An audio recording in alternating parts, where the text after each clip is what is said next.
DeGrazia Gallery in the Sun is a 10-acre historic landmark nestled in the foothills of the Santa Catalina Mountains in beautiful Tucson, Arizona. We call it a Tucson treasure, don't you think, Nancy? Absolutely. Definitely a place that you want to visit, whether you're local or you're visiting anywhere in the Southwest. Make a beeline for DeGrazia Gallery in the Sun. It was opened in 1965, and it's home to over 15,000 originals of Ted DeGrazia's art pieces, from his oil paintings and watercolors to ceramics and sculptures. There's 6 permanent collections on display and a lot of different rotating exhibits through the year. Right now, 2 of the current exhibits are DeGrazia's Desert Dwellings and DeGrazia's Chickens. He likes chickens. I love the I love the chickens too. And every year from the first week of November to the first week of April, the Little Gallery opens to the public and features a series of visiting artists who show their work. And that's what we're going to talk about on today's Big Blend radio show. Of course, if we're going to talk about DeGrazia Gallery in the Sun and Ted DeGrazia, you know who's coming on, right, Nancy? Who? The Tucson Dude, Lance Laber, the Tucson Dude. He is the executive director of the DeGrazia Gallery in the Sun. He's also got a friend with him who's going to be one of the featured artists, Scott Owen. He's a silversmith and jewelry designer. He's going to be showing his work from February 10th through 27th in 2019. Everyone go to the website, DeGrazia.org.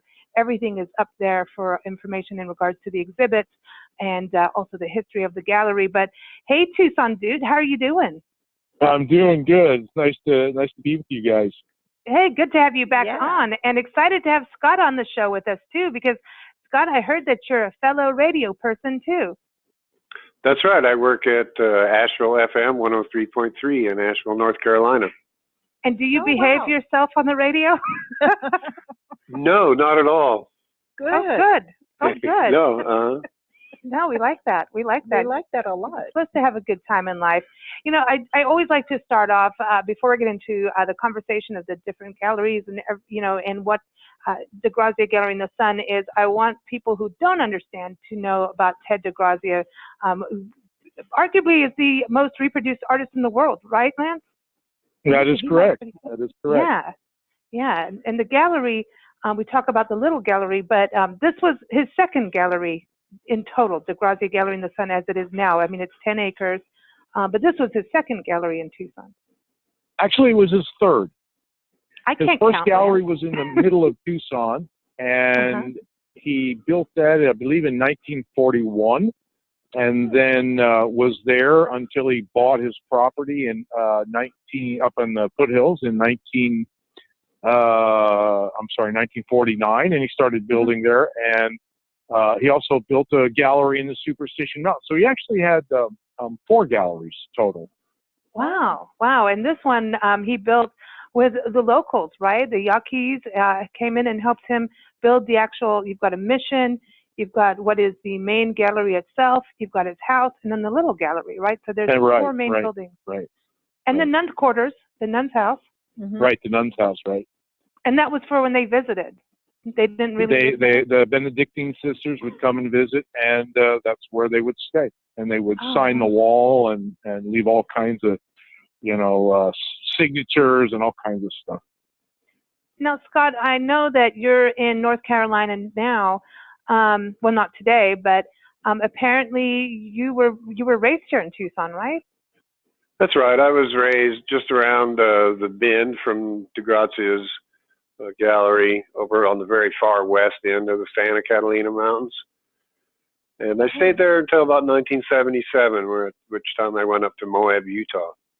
Oh, nice, nice. That's a beautiful area. So you've got a desert attraction, right? I can't get rid of that. Well, I always come back to Tucson. At least I hope I always will come back to Tucson.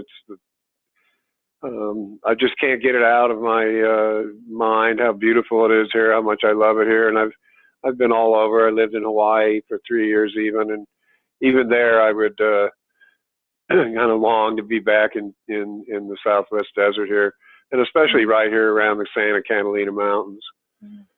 Yeah, they're beautiful.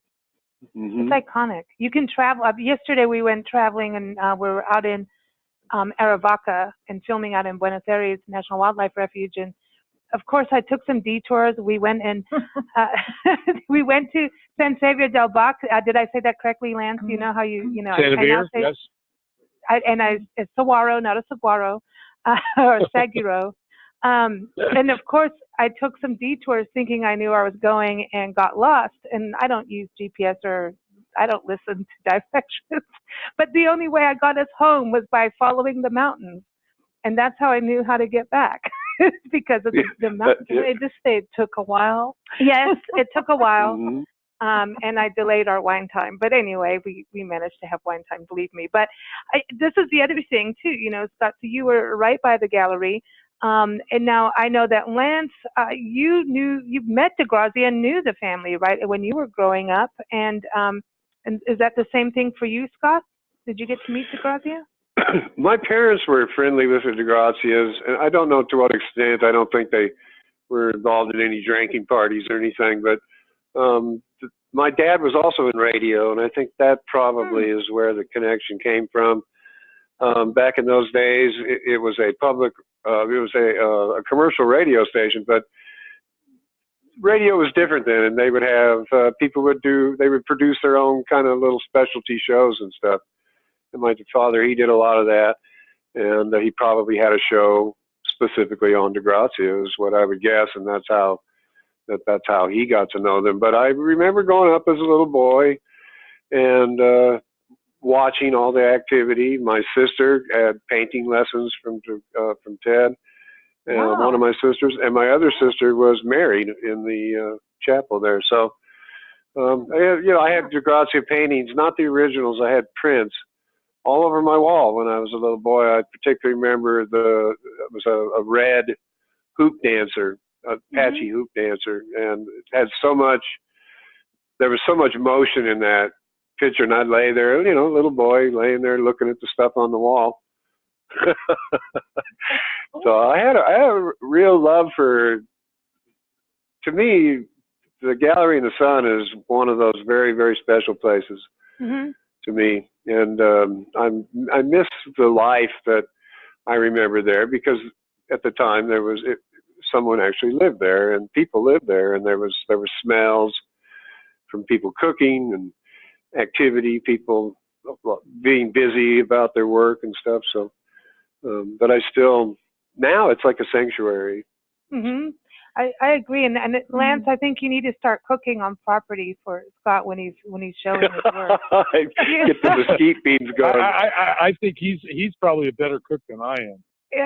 But it is so interesting to hear about, you know, the life of this gallery, because it is so many people, you know, came and visited. But Lance, I mean, did you ever meet Scott at the same time? Did you guys know? You know, obviously we were contemporaries, you know, kind of at the same time, but I don't think we ever crossed paths. Wow. There's a very great distance between the north side and the east side of Tucson when you're like high school age. We always ended up at DeGrazia's gallery, and so that was the one meeting point. But I don't think it ever happened till probably, I don't know, 2000 or maybe 2010. Scott, when was the first time you came in? Oh, I'm terrible at dates, but it was right as you were becoming the director. At the time when I met you, you were still so that was around 2005. That's a long time ago. Yeah, that's when we met you, Lance. Was back at we were about 2008. We met you, because that's when we first came to the gallery 10 years ago. Okay. And that's a long time. That's a very long time. And you know, the gallery is really unique. I think that's part of what we love about it, besides the artwork there, is the idea that it isn't this big, stuffy kind of gallery, because some galleries are just stuffy. Yeah. And you feel like you shouldn't walk in. Yeah, this is also to expand your mind. Yeah. There's something, I love it. It's like the ultimate in creativity, where the sky's the limit. The way he worked, DeGrazia worked on, I mean, jewelry too, you know. He did everything. Anything he wanted to do, he went for it. And it's the same thing with Marion DeGrazia. You know, Lance, how I love her work, you know. And absolutely. There's just something, I think, that people should go to the gallery just to prevent themselves from staying in a comfort zone. you know? And I wonder about that, Scott, with your art. I mean, you were talking about having DeGrazia's work on your walls as a kid. Do you think he influenced your art? I absolutely know he did. It's, yeah, I don't know how much of it is, particular to the way my mind works and how much of it is to do with him and the way his mind worked. But there was a joy, and there is still a joy to a lot of his artwork. And it's something that I want to see in artwork. There's a lot of artwork that's very important that has more serious and gloomy images and stuff, and there's certainly place for it. But I really resonate with even the little the little happy children with sparkling stars and stuff around them. Some people maybe say that work is not as serious as some of his others, and I understand how they might do that, but there was a happiness to it. It's kind of like the spirit of the holidays, for instance, and that whole thing of the way that DeGrazia would paint the holidays, like around the Christmas time and Hanukkah and stuff, and he would paint the little angels, and they'd have the little stars around. And those kinds of images had a huge impact on my life, because I still, to this day, I love those things that remind me of what's magical about life. And I'm still fascinated at how he seems like kind of a crusty old guy, but he sure was able to tap into this kind of childlike magic. I have a feeling he had a really, really quirky sense of humor. It kind of comes through, like, I know everybody thinks I should do this, so I'm going to do that. I think he was painting movies. That's what I was painting movies. Yeah, like he had, like, that's the way he does his series. Everything is a series, So he has this idea, so he's painting each part of the series. Of course, putting himself into the painting. Let me not forget that. Right. He wants to be in the scene, I've never heard that. That's wonderful. Yeah, I just think it's an interesting thing. Lance, I wanted to tell you, we did a segment on the painters Henry and Paul Philippotteau. I can pronounce that. Check that out. They did the cyclorama paintings way back when, and they did the cyclorama painting of the Gettysburg Battle. That's in the Gettysburg National Military Park. And I mean, it's where IMAX started, where you have this 360-degree painting. The painter put himself in the paintings. I'm like, where did DeGrazia get the idea of putting himself in the painting? And I was wondering, like, okay, where was the timeline on this? But this was way back. They did this painting right after Gettysburg. In fact, interviewed people in the battle that survived the battle to do this painting. But he put himself in there. So, Lance, where do you think he got that idea of I'm putting myself in? Do you think he thought of that kind of movie or like a play kind of thing? Maybe, some artists, and I'm sure DeGrazia is one of them, had huge egos. And, I know that if he didn't know what somebody looked like from 1500 and they didn't have a picture of him or a painting of him, sometimes he would just slip his own face in there, which is part of his sense of humor that you were talking about a little while ago. Yeah. So, I you know what? Some of the things that DeGrazia did, I could not even venture a guess as to what he was thinking about. It could have been that, Chivas Regal at the end of the evening, That very well could have been. That is I true. would have loved to have had happy hour time with him. That would have been so cool, I want to talk. Probably just laugh. Yeah. He's kind of like the male Mona Lisa. I'm not telling you. The male Mona Lisa. I wonder what That is funny. Yeah. So, Lance, the little gallery, was that always a little gallery? Was that the first gallery? I'm trying to remember the history of well, that. When DeGrazia first moved onto that property, he built his little church, he built his little mission, and then he built his home and the little gallery were kind of hooked together. And that way he had a gallery that he could paint in, he could sell his work. And then that was in 1952. And then after that was done, then he could start working on the other gallery, which was started in like 1959. But in the meanwhile, in all these years since about 1982, we've had guest artists in that little gallery. Mrs. DeGrazia wanted to give, well, you know, for lack of a better term, starving artists a chance, and to get some, you know, get their work on display and possibly sell their work. And it's been really a big success over the years. And I got to say, Scott's had a few shows over several years, and his jewelry is just incredible. Ask him about it. It's just amazing. Fantastic. Nancy and I were looking at it on your Facebook page, and everyone on Facebook just goes Scott Owen Jewelry, and it'll pop up. Just looking at this, it's just such a Southwestern feeling, and then very Celtic as well. Tell us about how you got started. Were you into the gems and the stones, or was it the silver work that you do first? It all started out with the gemstones, and there was a fellow that lived up in the Santa Catalina Mountains, up there right next to the entrance to Sabino Canyon, if you know Sabino Canyon. Yeah. And his name was Don Lohr. And I had a girlfriend who had run off with the Sufis. And he was part of that group of very important people in the Sufis, and they were all older guys. But this Don Lohr took me under his wing and showed me how to cut gems, cabochons we call them. And I just spent one day with him, and I was very naive and silly. I wanted to do the whole thing by hand. I didn't want to use machines. And so I sat there with sandpaper for weeks working on my first stone, which was a heart. The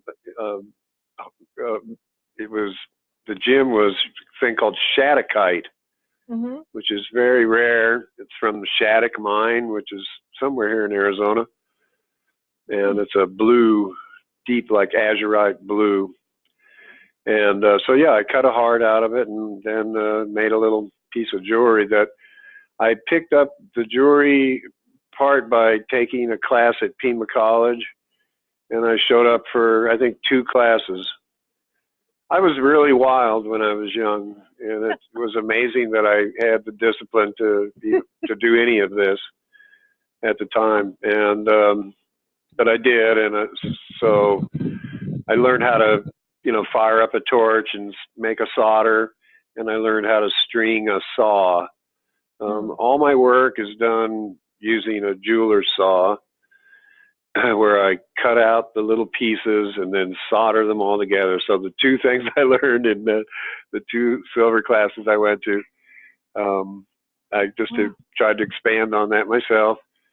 And that's how I make everything. Nothing's cast.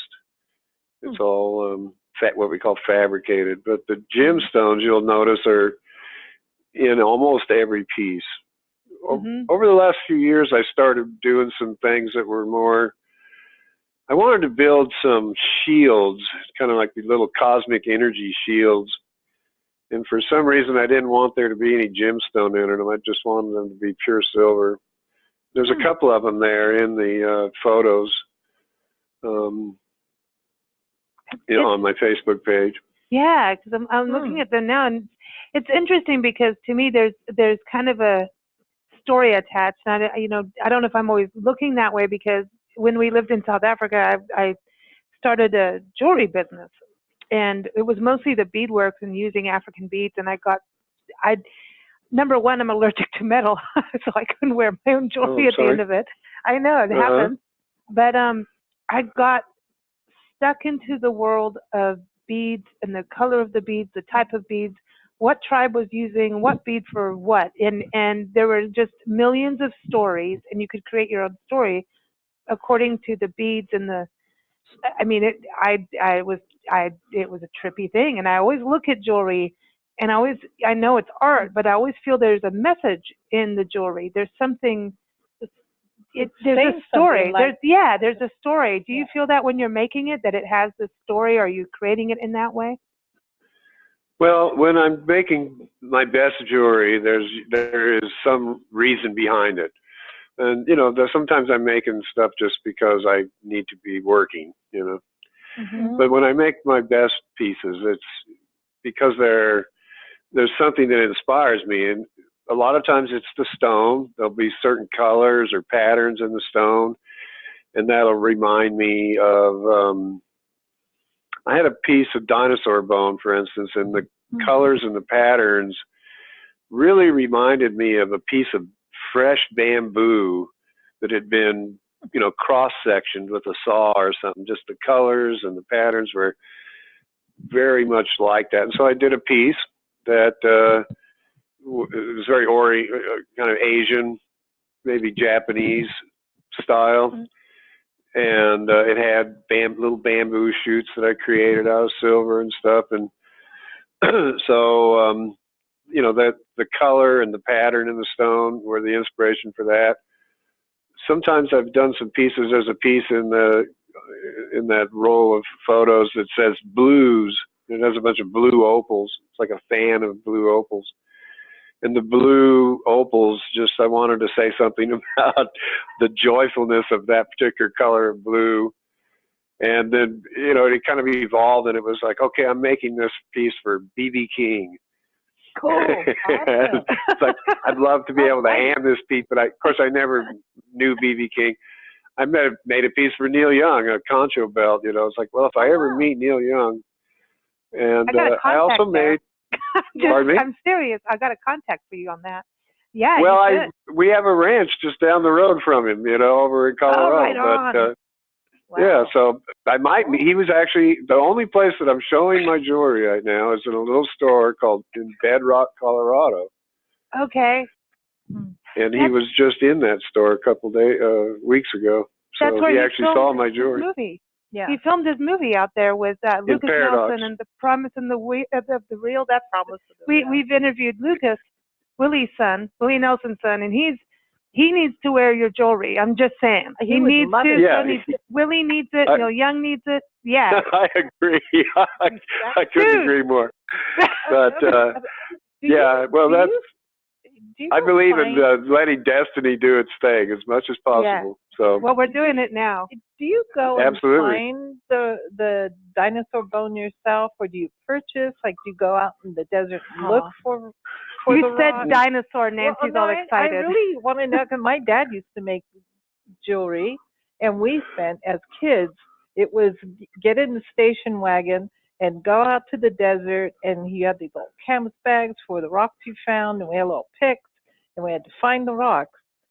And then he made them into jewelry. So did you go rock hounding, as it were, or did you purchase? Because he also purchased, he'd go into these, like the Beast of Barstow, the gemstone places, and buy slabs of cut up rocks in order to make, so what do you do?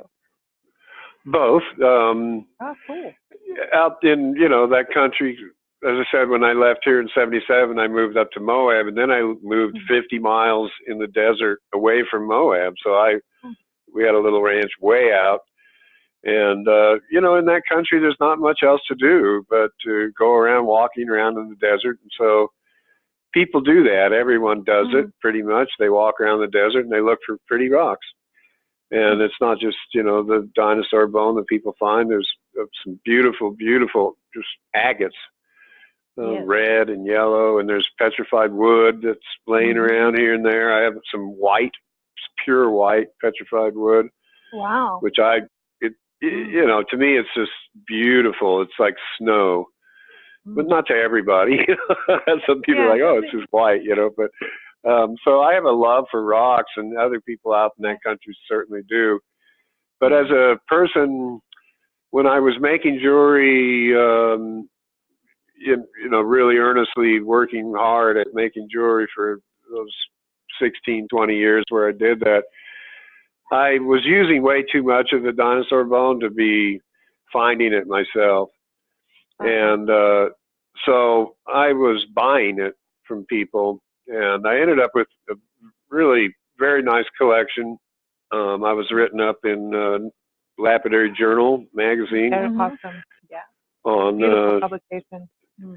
Yeah, I took them out for a rock hunt.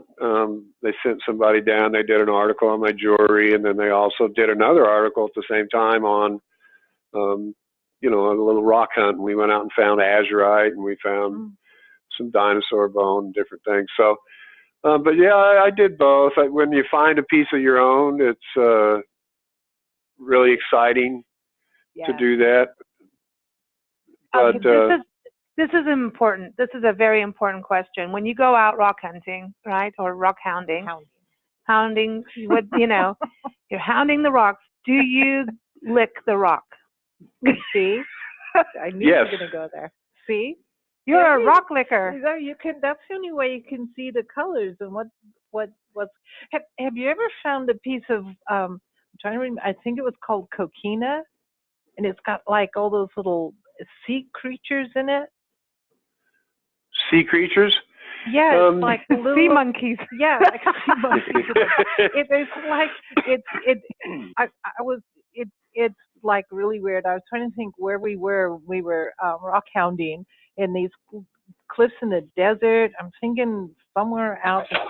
Daggett comes to mind. A little town called Daggett, and we found shark's teeth, which was like that blew my mind. Of like we're in the desert. Yeah, as a kid, that's cool. Yeah, and then this stone that my dad called coquina, it was black, and the little white things in there were like little crabs and stuff. It's awesome. Mm-hmm. There are a lot of fossil beds up around Moab, if you know where to look for them. And I was a tour guide for a couple of years up there in Moab, and we would take people out, and that was like kind of the most fun part. We'd go up to a really nice fossil bed, and I'd get everybody looking for fossils. People just love finding something that they can pick up and take home like that. Yeah, it is fascinating. I mean, it just shows how ancient life is, you know, and how it just keeps going. Do you schedule your time at DeGrazia Gallery doing the little gallery show? I know it's February 10th through 27th, 2019. Everyone, Scott Owen will be there. Are you timing that in time for the big gem and mineral show we have here in Tucson? No, I'm not. The people at DeGrazia's Gallery are so kind to me. They give me this spot. They know it's my favorite time to be here. It's right after the gym show generally. Yeah. And I don't really want to be associated with the gym show necessarily. It's not that I have anything against the gym show. I'm like, come on, scandal. Give me the scandal. Why?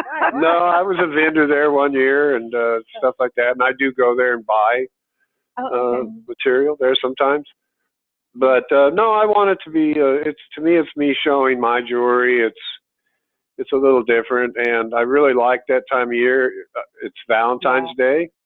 It's Arizona's birthday on the 14th also. Yeah. And it's right there around the time of the rodeo, which brings a lot of people in to the area. And also it's a great time to get away from North Carolina. Yeah, you're getting out of the snow.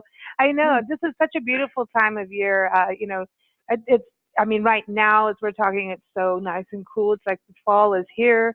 Gorgeous day. It's beautiful. It's really a beautiful time.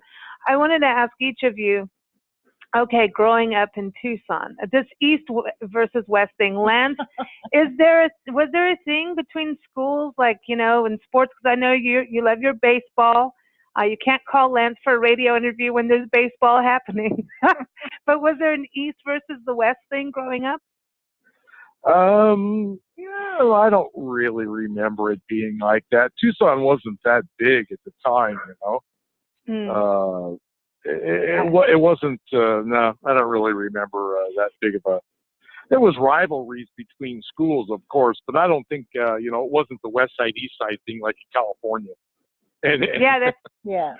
well, yeah, Weird. that north versus south. Yeah, I know what you mean. Yeah, it's interesting. To me, Tucson is just so fascinating. The more you dig in, there's so much history here, and there's the arts are alive. It's like and nature. It's just such a big city, and it doesn't feel like over a million. With a million people live here, but it doesn't feel like that because they're all spread out. However, it does look like it's developing and more people are coming in.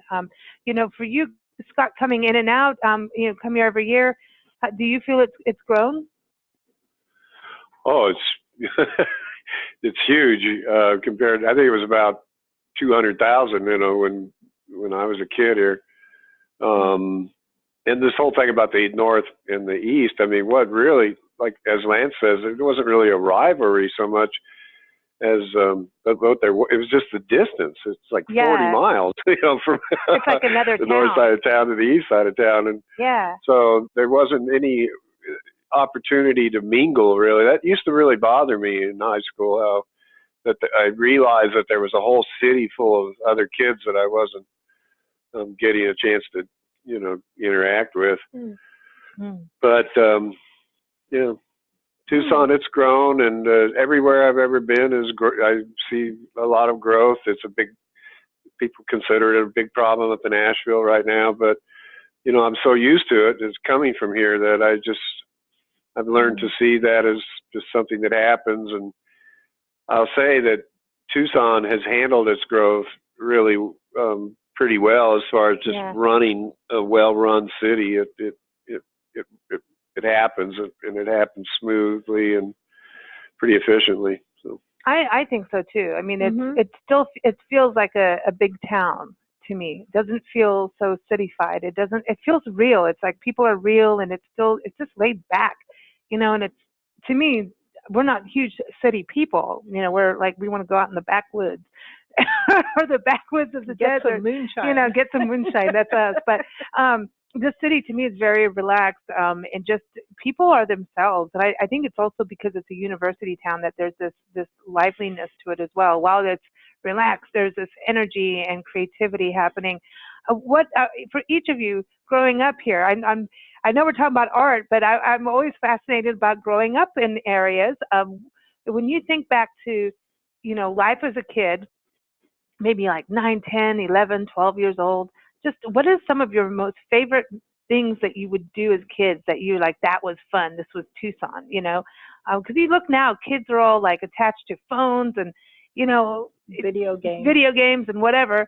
But thinking about back in the day where kids, we played and we did things, man, we climbed trees, maybe not saguaros, but some of your favorite memories, Lance, let's start with you on that. Some favorite memories. Lisa, when you live in Tucson, you live in the swimming pool. You're in the swimming pool all summer, so you're turning into a little frog, and that's what we did from morning till night. Did you wait for the monsoon rains during the summer as a kid? Oh yeah, then you'd wait for the roads to fill up with water and get in your inner tube. Did you really? Okay. Oh, Did yeah. you ever play with your friends going, okay, you run into the lightning bolt? Like, did you play lightning bolt, bro? No, didn't play lightning bolt. Oh, I did. But anyway, I don't know. That's what I have no knowledge of living in Africa. That's what happened. I have no knowledge of this. This is not true. Okay. So, all right. So, Scott, for you, some memories of being a kid in Tucson. Well, some of my favorite memories have to do with water. And the monsoons. One of the things that we used to do, and I can hardly believe we used to do it and get away with it now. We'd go, in my backyard, there was one of those arroyos that runs through coming down off the west side of the Catalina Mountain there. And I would go over there to the we call them washes, go over to the wash, and there would be like these flash floods, and we would get in and kind of body surf the flash floods. Cool. And we would just go miles down these arroyos, and it was, like I said, I can hardly believe because there'd be cactus and snakes and stuff floating along with us, and cars too. Yeah, stuff like that, and No, we were really crazy, and being in the desert, that's what I did. I wandered around in the desert, and I had these weird childhood fantasy things going on all the time, having to do with a lot of Indian, playing Indian a lot and stuff. Yeah. It's interesting. We just watched an interview with David Spade, who grew up in Phoenix area, and he said his mom, she was a single mom at the time, would drop off him and his siblings and leave him with the guns out in the middle of the desert. Here's your little metal tin box of lunch, and here's some water. I'll pick you up at 5. And she would drop him off in the middle of the desert. And he goes, they knew how to shoot guns, and that was that. He says, you can't probably do that now, but that was his childhood. Like when she went to work, that's it, off you go. When it was summertime and whatever, they knew how to survive. And, that's kind of, I don't know if people would get all of that nowadays, but I think stuff like that is cool. Well, you got to have I think a ways back, we were a lot more attached to the land. Yes. Than now, and it does make a difference. Yeah. So, okay, going back to DeGrazia Gallery in the Sun, Lance, right now you've got Desert Dwellings and DeGrazia's Chickens. Did he ever have chickens? Did he, have chickens for eggs and stuff? Yeah. He did. They had chickens and horses, yeah. Yeah. Oh, okay, that's right, he had horses. That was back in a time when they were poor. They didn't have anything. So, yeah, they had some chickens. I bet he enjoyed painting them because they're coyotes crazy. Were around a lot too. Yeah. So that is those exhibits are on display until January 30th, 2019, everyone. But also December 9th is an annual event that I don't know how many years it's been going on, La Fiesta de Guadalupe. That's happening December 9th, right? Yes, that's been going on at least 40 years, probably more. We actually missed it last year because of our the little fire we had in our mission, in our little chapel. But that's being restored and repaired, and things are moving along. And so Guadalupe is back on schedule. Right on. And so Domingo DeGrazia will be there playing his Spanish guitar. He's an awesome guitarist, awesome guy. And so he'll be there. And he is Ted's son, and recorded the Please Remember Me album, right? That's still, I love that you found Ted's music and, the manuscripts of his music and put this album together. How long did that take to get everybody on board to do that? I don't even remember. It probably took about 7-8 months. It took a while. It took a while. Awesome album. But now the La Fiesta again, December 9th. So there's music, dancing, and also you can have the Yaqui Deer dancers again? They are going to be out there, absolutely. They come every year, and it should be really, really fun. Everybody should have a good time, a lot of good food, the deer dancers, which most people don't get to see, which is a very interesting cultural event, and so we're looking forward to it this year. And then at the same time, I know that you talked about the unfortunate fire that happened with the mission, but restoration has started. And so will people be able to see a little bit of some of the, the progression on it? Yeah, we're hoping that by the time Guadalupe Day comes around, that we'll be able to let people at least come up to it and take a look inside and see how it's going. It's moving along pretty good. There's a lot of work, but it's going to be nice when we're done. Wow, and God, I mean, that's amazing. Your sister got married in there, huh? That's amazing. Yes. Yeah, it was amazing.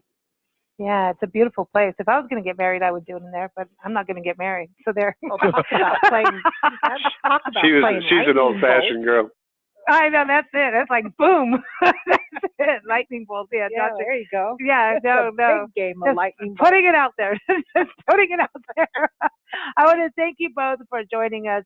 Always so much fun chatting with you, Lance, the Tucson dude, and so nice to connect and meet with you, Scott. Hopefully we'll be able to come out to the gallery and see you at the little gallery. We won't be on the we'll be here in town. We'll be here. I sure hope you do. That'd be wonderful. Yeah, we're getting ready to hit the road full time in May, so we'll be here. But I'm going to bring you something when we come to see you. Uh-oh. It is a rock thing, And the geode. I have a geode, and I don't know how to open it. And okay. yeah, so I'm gonna. Well, I know how to open it. You don't want to hit it with a hammer. No. Oh, Nancy's like, No. don't do it. Don't do that. Okay. No, you want to saw it open. Yeah. Okay. I know. Yeah. The diamond edge saw blade. Right. I know that. I've been dying to have that open. Yeah, you can't. See. I wanna know have what's in to there. hide it from her because she has a hammer and she wants to. And I'm like, you'll ruin it. I want to see. Well, I want to know. Well, what's it's in there. tempting. Treat it like a coconut. Yeah, you can't. Yeah. Yeah. But no. No, it's better to wait.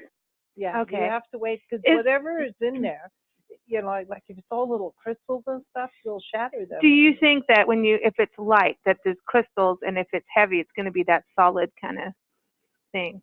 Like a thunder egg, they call those. Yeah. Yeah, it probably, the weight of it would tell you something. But it's kind of hard to. You never know. I don't know. I'd have a hard time telling that way, really, unless it was. I mean, I guess it could be a little more obvious than not, but.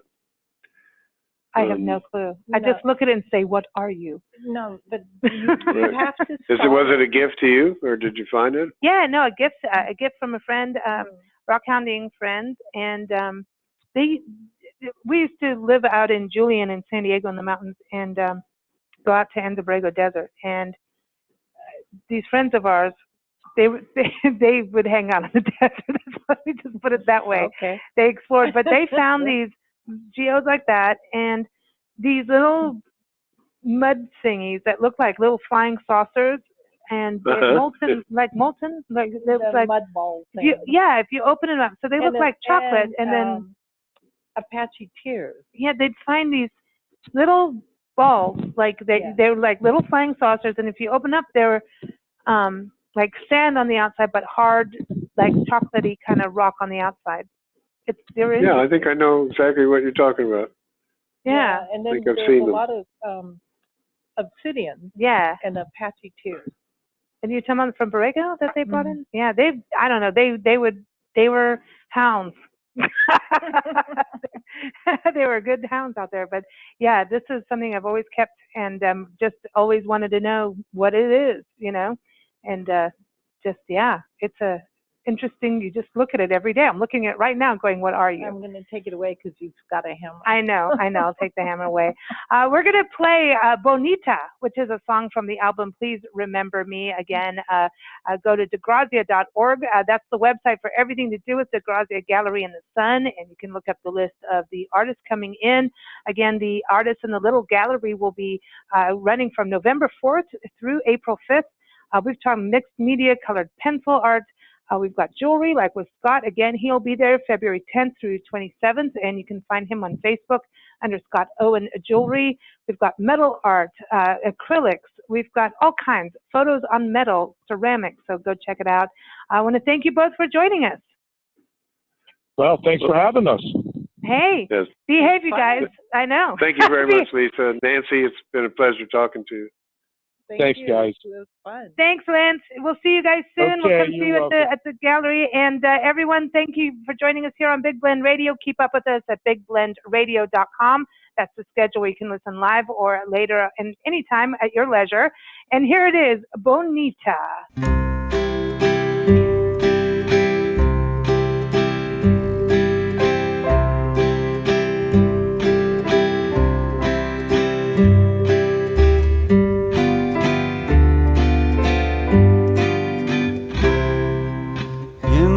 Country of romance, where I lived, loved, and danced, lived a charming señorita, whom they all called Bonita, señorita, Bonita, please be my señorita. Bonita, my heart is calling you. Your dear eyes look so romantic to me, with love tears that look like pearl-coated drops.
lived, loved, and danced, meant my lovely senorita, whom they all called Bonita.